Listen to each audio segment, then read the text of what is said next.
Bonjour YouTube, bienvenue dans cette nouvelle vidéo. Aujourd'hui je vais vous parler d'un smartphone entrée de gamme, un smartphone que j'ai testé pendant environ une dizaine de jours. Je vais vous en parler, je vais vous faire un petit retour, c'est le Nokia 4.2. C'est un smartphone très accessible par son prix, par son fonctionnement. Il tourne bien sûr sur Android stock, Android One, donc c'est une version allégée, un petit peu mieux suivie en termes de mise à jour de sécurité, un petit peu moins lourde aussi à faire tourner pour un processeur assez léger, vous allez le voir. On se retrouve tout de suite donc pour la présentation et le déballage du Nokia 4.2. Alors rapidement, pour situer ce produit, il est commercialisé aux alentours de 179 €, donc c'est vraiment un smartphone qu'on appelle entrée de gamme. En toute franchise, j'ai été surpris par plusieurs points. Déjà la finition, le design, je trouve que c'est vraiment un produit qui est plutôt bien fini, bien foutu, bien travaillé. L'ergonomie est plutôt agréable, d'autant plus que l'écran de 5,71 pouces est plutôt compact. Du coup, c'est un smartphone qui est assez agréable à utiliser. Par contre, quelques points négatifs. Tout d'abord, la photographie, c'est quasiment catastrophique. Les performances générales du smartphone sont, sans être catastrophiques, ne sont pas bien sûr au rendez-vous et ne sont pas au niveau des smartphones milieu de gamme, c'est-à-dire des produits entre 200 et 300 € aujourd'hui. On en est vraiment loin, on sent que c'est un smartphone qui est vraiment fait pour un usage limité. Quoi qu'il en soit, l'ergonomie et son design sont plutôt réussis. Pour commencer, son coffret, il est vraiment similaire à tous les produits commercialisés par la marque depuis plusieurs années. Simplement la notation Nokia 4.2 et bien sûr la mise en avant d'Android One, une version allégée et un petit peu plus suivie d'Android 9.0.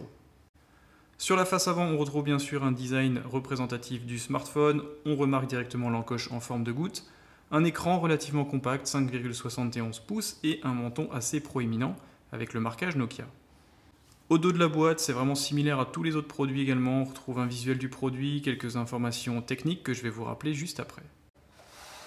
Dans la boîte, tout d'abord, on retrouve une épingle afin d'extraire le tiroir dans lequel vous pouvez mettre deux cartes nano SIM plus une carte micro SD. Ça, c'est un point qu'il faut souligner. Du coup, vous pouvez vraiment avoir deux lignes, une ligne pro et une ligne perso, et en plus étendre la mémoire qui de base est de 32 Go, donc c'est un petit peu limite aujourd'hui. 2019, 32 Go, ça fait un peu light. Du coup, ils n'ont pas fait de concession, deux cartes SIM plus une carte micro SD, c'est vraiment intéressant. Vous avez également droit à deux documents, donc un document lié à la garantie et à la sécurité du produit et un document de mise en route du produit de premier démarrage qui est traduit en français. Bon point sur ce produit, il maintient de la prise mini jack 3.5 et vous avez donc droit à un kit main libre. Là, ça ne s'apparente vraiment pas à des écouteurs intra-auriculaires de haute qualité, c'est vraiment plus un kit main libre pour dépanner lors de conversations dans la rue ou si vous faites du vélo par exemple. En termes de sortie audio, ça n'est pas catastrophique pour la gamme de prix, mais ça ne va pas satisfaire les audiophiles les plus difficiles. Bien sûr, on retrouve un bloc chargeur, 5 volts, 1 ampère, ça n'est pas un chargeur très rapide. La charge est plutôt longue, la batterie fait 3000 mAh. L'autonomie générale est de 1 jour et demi, donc ça n'est pas extraordinaire. Après, ça reste dans la moyenne des produits commercialisés à ce prix. Le temps de charge est d'environ 1h30 à 2 heures avec ce bloc chargeur. Et enfin, pour finir, on retrouve un câble USB, micro USB. Donc là, pas d'USB type C sur ce produit, ça n'est pas franchement étonnant. Du coup, il faudra se contenter d'une connexion en micro USB. Vous l'aurez remarqué, pas de coque de protection, pas de gadget inutile dans le packing de cette boîte. On passe tout de suite au smartphone. Voici le Nokia 4.2, un smartphone commercialisé à 179 €. Il est sorti depuis quelques jours. Il tourne donc sur Android One. Il est équipé d'un processeur Snapdragon 439, un GPU Adreno 505 et 3 Go de RAM. Donc c'est une fiche technique qui est assez légère malgré tout. Inutile d'espérer de faire tourner les grosses applications de montage, jeux, vidéos, etc. Ça n'est pas la peine. Quoi qu'il en soit, ça reste un smartphone performant et pertinent pour qui a juste besoin d'un produit qui fait téléphone, mail, SMS et qui surfe de temps en temps sur Internet, ça fonctionne très bien. Au dos, on retrouve cette coque en plastique qui est plutôt bien finie, un marquage Nokia avec un lecteur d'empreinte dorsal. Ensuite, on retrouve le module photo équipé de deux capteurs photo. Le premier, c'est un capteur de 13 mégapixels équipé d'une optique de 27 mm avec une ouverture à f2.2, pas de stabilisation ni optique ni numérique.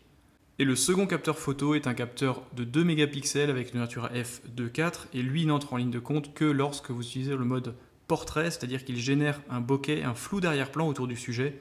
Attention, le résultat est raté dans 80 à 90% des cas, le détourage n'est pas précis, ça reste vraiment gadget et accessoire. Et enfin, on retrouve un flash LED afin de déboucher les ombres sur les photos. Sur la tranche du produit, on retrouve un bouton de contrôle volume plus et moins ainsi qu'un bouton de mise sous tension de l'appareil. Sur le dessous, une grille pour le haut-parleur, une connexion en micro USB et un microphone extérieur. Et enfin, sur la tranche opposée, on retrouve un bouton Google Assistant qui est paramétrable et le tiroir dans lequel vous pouvez mettre deux cartes nano SIM plus une carte micro SD, je le rappelle, afin d'étendre la mémoire qui de base est de 32 Go. Et enfin, sur le dessus, prise mini jack 3.5, donc point intéressant, conservation de la prise mini jack et un microphone extérieur. Enfin, sur la face avant, on retrouve cet écran de 5,71 pouces, définition HD+, donc on n'est pas sur du 1080p, il faut se contenter de 720p. Ça nous donne une densité de pixels de 270 pixels par pouce, alors en termes de finesse, bien sûr, on a vu mieux, on a vu beaucoup mieux, surtout dans cette gamme de prix. Xiaomi propose systématiquement des écrans Full HD sur ses produits ou presque. Du coup là, 270 pixels par pouce, on a quand même tendance à voir le manque de finesse.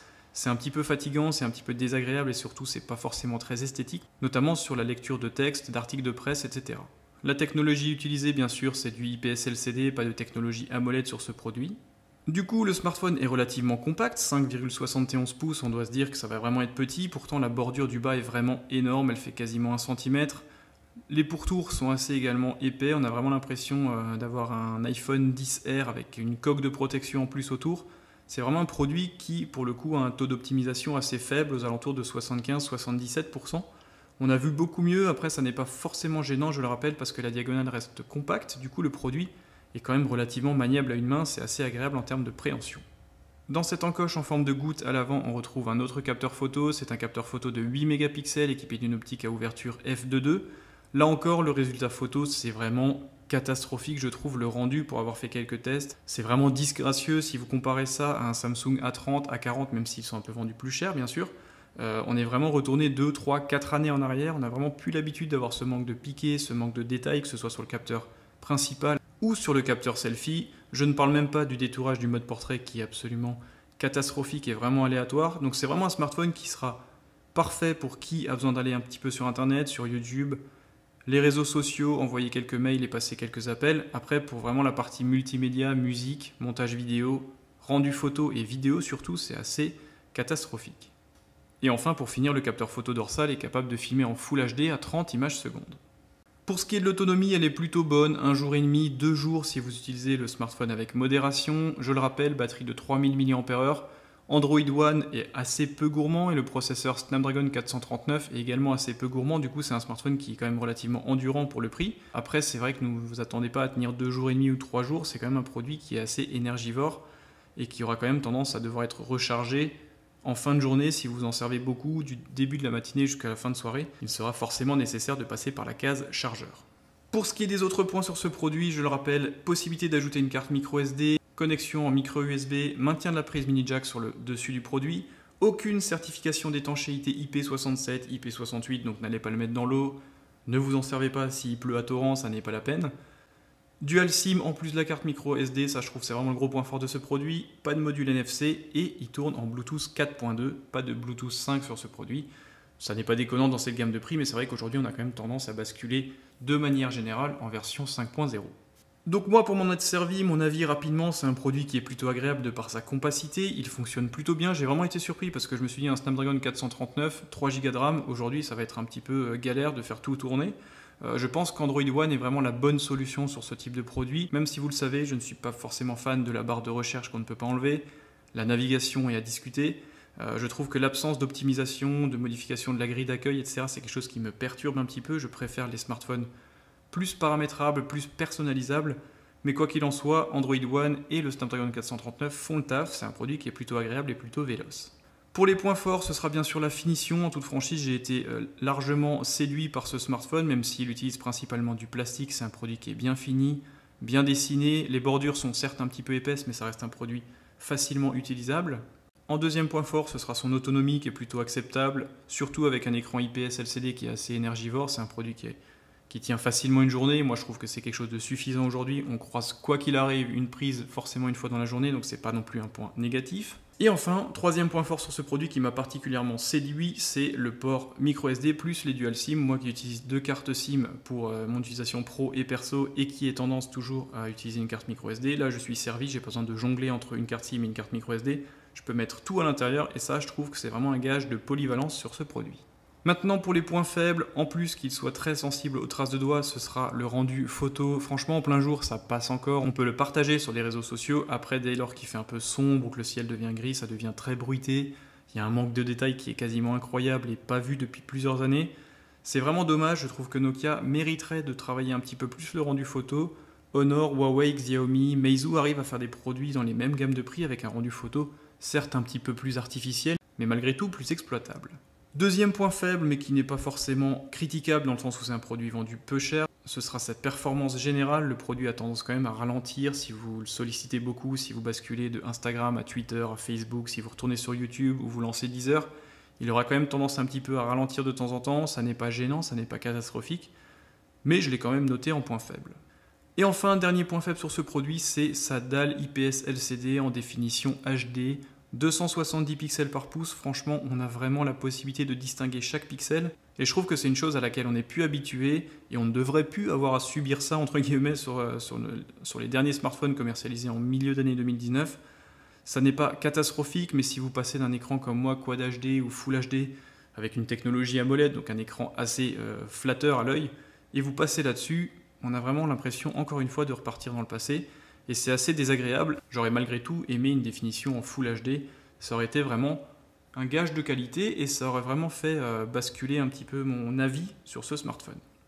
Je vous remercie d'avoir suivi cette vidéo, elle était assez courte, après c'est un produit qui n'est pas forcément à mon sens très intéressant. Aujourd'hui dans cette gamme de prix, il y a vraiment un max de produits, que ce soit des Xiaomi, des Honor, des Huawei, des Meizu, des Motorola, Nokia également est présent avec celui-ci, mais également avec d'autres produits, les 3.1, 3.2, 5.1, 5.2, il y a vraiment un max de produits dans cette gamme de prix. Celui-ci n'est pas un mauvais smartphone, quoi qu'il en soit, si vous cherchez un produit axé multimédia, je ne vous conseille pas ce smartphone, il y a beaucoup mieux pour pas forcément plus cher, surtout dans cette période où tout est un petit peu en solde. Par contre, si vous cherchez un smartphone relativement compact, avec un design bien abouti, une ergonomie également bien aboutie, pourquoi pas, il est plutôt bon pour tout ce qui est mail, SMS, surfer rapidement sur Internet, surfer sur les réseaux sociaux et sur YouTube. Cela fonctionne malgré tout plutôt bien. Et surtout, si comme moi, vous avez deux cartes SIM, une pro, une perso, ce produit est plutôt pas mal. C'est un bon produit, selon moi, en tant que téléphone professionnel, ce serait un bon produit. Je vous remercie d'avoir suivi cette vidéo, on se retrouve très prochainement. N'hésitez pas à me suivre sur Instagram et sur Twitter, à vous abonner à la chaîne YouTube. Il y aura bien sûr d'autres smartphones plus axés haut de gamme, et il y aura également d'autres produits high-tech sur la chaîne. Merci d'être toujours plus nombreux et à très bientôt.